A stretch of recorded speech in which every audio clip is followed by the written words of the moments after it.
bonjour. On s'est sûrement tous déjà posé la question pourquoi certaines décisions, parfois prises un peu à la légère, finissent par vraiment nous engager sur le long terme. Alors que d'autres, elles disparaissent aussi vite qu'elles sont venues. Les notes qu'on a là, pour cette discussion, elles brassent pas mal de choses. Influence, négociation, même un peu de manipulation, on va pas se mentir. Et notre objectif aujourd'hui, c'est de creuser un mécanisme psychologique assez fascinant qui pourrait expliquer ça. Ce qu'on appelle l'effet de gel. Et pour comprendre ça, il faut remonter un peu dans le temps. Juste après la Seconde Guerre mondiale, en 1947, il y a un psychologue, Kurt Lewin, qui mène une étude devenue assez célèbre. Le contexte, c'était pénurie alimentaire aux États-Unis. Et l'idée, c'était de voir comment convaincre les ménageurs de l'époque de cuisiner des abats. C'était pas très populaire, mais c'était disponible, quoi. Alors, Lewin, il a testé deux approches assez différentes. Pour le premier groupe, une conférence classique, bien argumentée sur les bienfaits nutritionnels, économiques, tout ça, voilà. Juste une conférence. Le deuxième groupe, par contre, c'était autre chose. On les a invités à discuter entre elles. Une discussion ouverte, partager leurs doutes, leurs réticences, peut-être même des astuces. Et à la fin, juste une question simple, qui serait prête à essayer de cuisiner des abats dans la semaine ? Et hop, il suffisait de lever la main. Un engagement public, en quelque sorte. Et là, les résultats, ils sont vraiment frappants. Dans le groupe qui a juste eu la conférence, on a seulement 3% des participantes qui ont changé leurs habitudes et cuisiné des abats. 3%. Mais dans le groupe qui a discuté et qui s'est engagé publiquement, même par ce simple geste, on passe à 32%. C'est plus de 10 fois plus. Exactement. Et c'est ça précisément, l'effet de gel. Ce que Lewin a mis en évidence, c'est que ce n'est pas tant l'information brute qui compte, mais l'implication active dans la prise de décision. Le fait de participer, d'échanger. Et surtout, ce point clé, manifester publiquement son accord. Même un petit geste, comme lever la main. Ça solidifie l'engagement d'une manière spectaculaire. La décision est comme gelée, ancrée. Ah, d'accord. Donc si je suis bien, c'est pas forcément que les arguments de la conférence étaient mauvais. Non, pas nécessairement. Mais c'est l'acte lui-même, le fait de dire « Ok, je m'engage devant les autres » qui a tout changé. C'est tout à fait ça. Et psychologiquement, c'est puissant. Il y a plusieurs facteurs qui jouent. D'abord, l'acte volontaire. Je participe, je donne mon avis. Ensuite, l'engagement public. Même devant un petit groupe, ça active notre besoin de cohérence. On aime bien que nos actes suivent nos paroles. C'est important pour notre image de nous-mêmes. Et puis, il y a une petite pression sociale, même si elle est surtout interne. On se sent lié par ce qu'on a dit, par cet engagement pris devant les autres. Ce besoin de cohérence, oui, c'est vrai que ça parle. On l'a tous un peu ressenti, non ?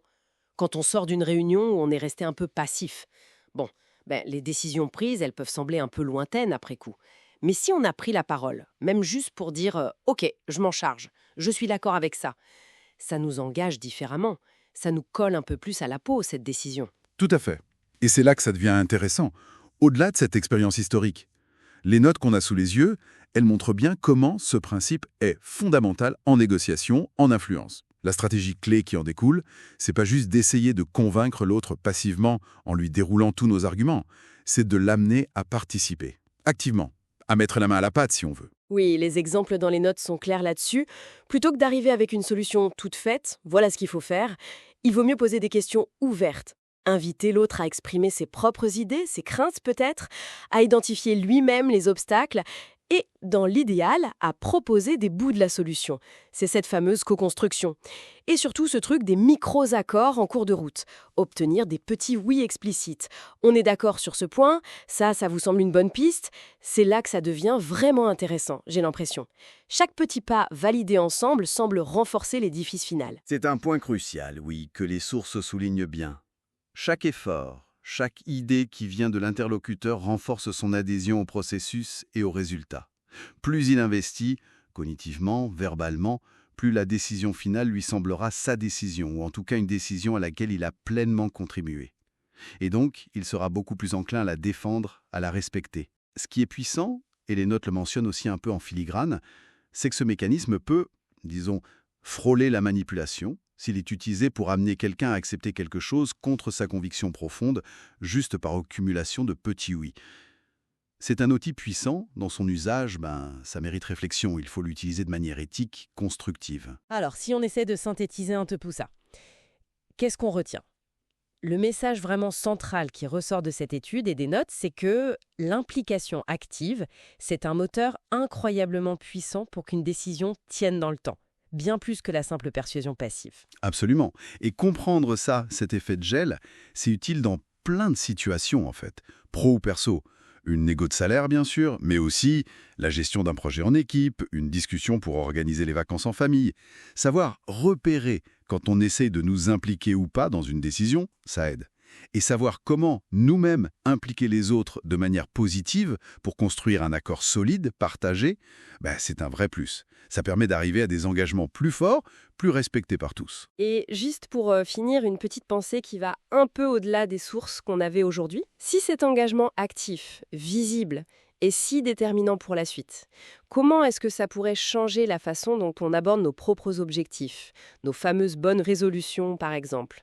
Plutôt que de juste décider dans sa tête « allez, je m'y mets », est-ce qu'il ne faudrait pas systématiquement chercher un moyen de rendre cet engagement plus concret, plus actif, peut-être en le partageant avec quelqu'un, en le formalisant d'une manière ou d'une autre, quelque chose qui nous gèle un peu plus dans notre propre décision? Est-ce que ce ne serait pas ça une clé un peu sous-estimée pour enfin tenir le coup? Voilà, une petite question à laisser infuser.